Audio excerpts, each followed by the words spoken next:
So initially this video was going to be about how he had 5 players who could all become number 1 going into the final 3 events just before mainstage. But due to all the fallout from the Panda and Smash World Tour drama, that didn't end up happening quite as planned.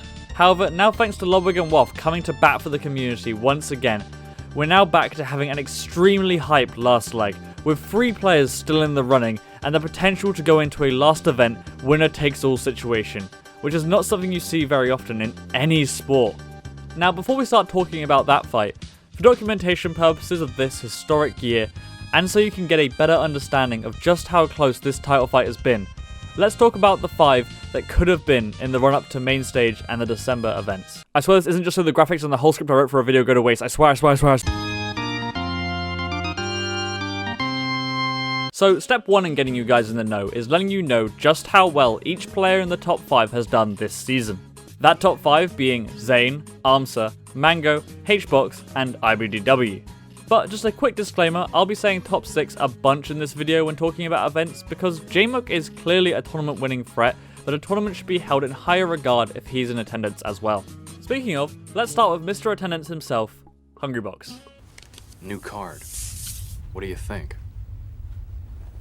Whoa, very nice. Hungrybox attended a shocking 15 out of the 16 tournaments with at least 3 of the top 6 in attendance. And his tournament placements look like this, with only 4 placings outside of the top 3, 5 third places, 3 second placings, and 3 tournament wins.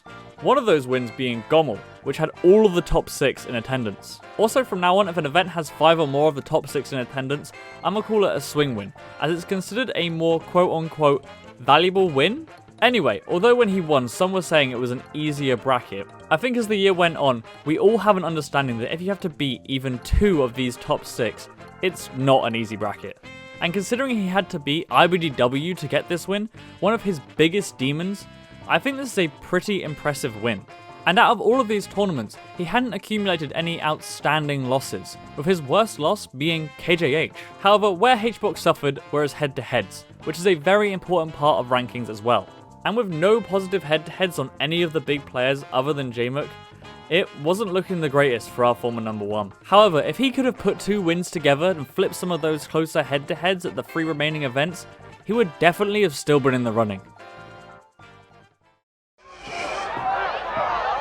Next up is Ibdw, who had a tough year of circumstance thrown his way. But despite that, let's look at the numbers.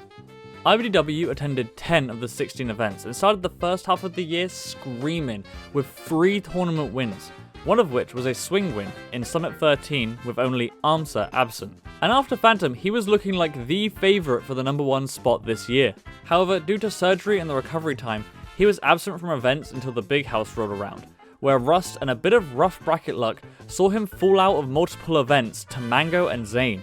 In one case getting him 9th, which shows why you can't always just look at placements. However, despite his latter half, Ibdw had great head-to-heads. He had a winning record on Amsa, Zain, and a dominance over Hungrybox.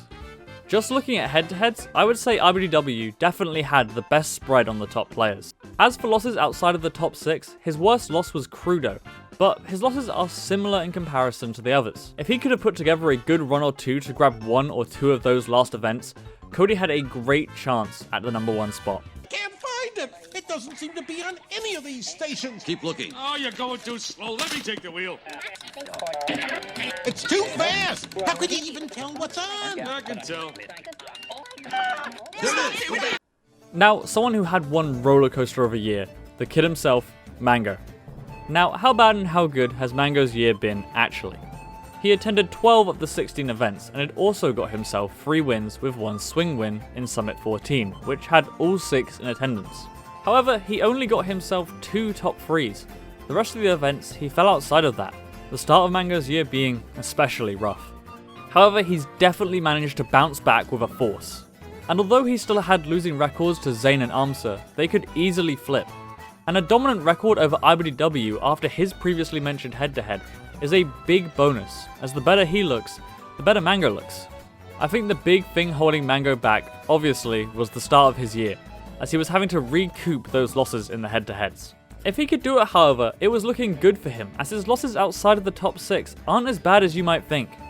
And outside of the Fizzwiggle loss, which has equivalence with his competitors' losses, his loss spread doesn't really stand out from the others. So, as with the other two, if Mango could have put together some runs and potentially 2 wins, he had a very solid case for number 1. When you're outside. Now onto our big red dinosaur main, Amsa. This had without a doubt been Amsa's best year, attending more events than ever, only missing 6 with a 10 out of 16 attendance record, and since moving to Canada, hadn't missed 1. Amsa this year had placed outside of the top 3 4 of his 10 events, but had managed to get himself his first ever 2 tournament wins. And both of them being swing wins in Apex and Big House, which is arguably more or even in value to that 3 wins with 1. He also rocked a great head-to-head, with a positive record on Zain and Mango, and only a losing record to Ibdw. Amsa also had the best losses outside of the top 6, with no real standouts. I mean, depends if Wizzy's a bad loss, he didn't really have much, and if he's not at the end of year stuff, he likely won't be ranked, so it's kind of weird. Either way, Amsa had put together a great year, and had a great case for number 1 if he could even get only 1 more swing win. Which is not something I would have expected to say at the start of this year, and just showing what an insanely cool time we were living in. However, all these players were going to need strong performances if they were going to beat out the last player of them all.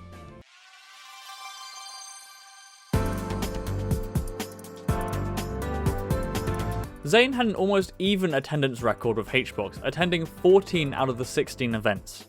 But also probably had a rockier year than some might have expected. I think after he started out the year with 2 swing wins in Genesis and Pound, people thought we were going to be seeing a new reign of dominance. But as we know, everyone really stepped up to the plate, and Zain wouldn't be able to cinch another win until Shine. But with the Lud Invitational win, he had more wins than anyone, and 3 of them were swing wins. He's also the only player to never drop out of the top 5 in placements. His head-to-head was solid, with his losing records being very flippable in the coming events, and his dominance over Hbox being very standout. The main issue Zain had were his losses. With a Wally loss and losses equivalent to his peers, there were cracks in the armor. And if he didn't manage to get a win at one of these events, there was a real danger of him not closing out the season. Which leads us nicely into our current situation. Now, where are we post mainstage coming into the last 2 events of the year? Well, the winner of mainstage was none other than the GOAT himself, C9 Mango. And with Zain absent, unable to add to his stats, the title fight has ramped up into a pitch fever. In this unexpected situation the community has been thrust into, only to be put back together by the people who built it. Now, with Mango winning mainstage and Amsa and Hbox unable to attend the end of year event, the contenders left for that number 1 are Mango, Zain, and Ibdw. Mango and Zain are now equal on first places and have pretty even head-to-heads. If Mango wins one of the remaining events and Zain doesn't win the other, it's a decisive win. However, if they both win one, I think Zain edges Mango out thanks to his more consistent year. And while some may be forgetting, Ibdw is still very much in the running.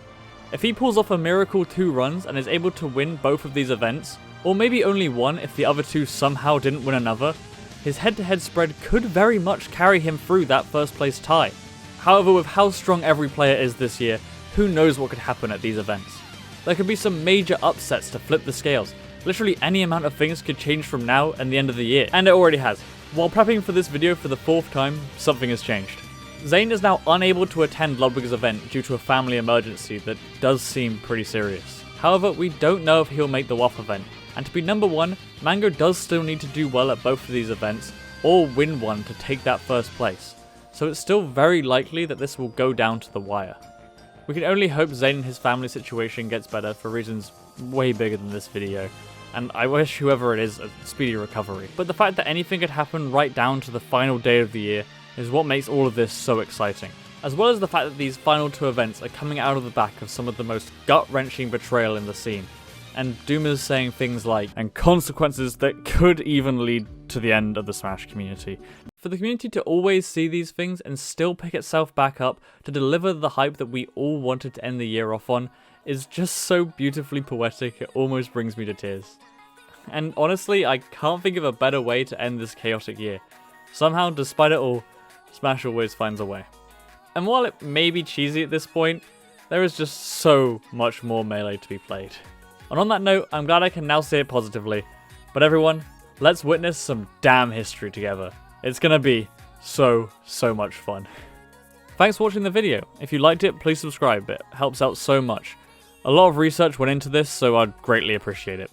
And if you like this one, you might also enjoy another overly analytical look at if an airtime limit would have saved Leffen. Thanks again, I'll see you next time.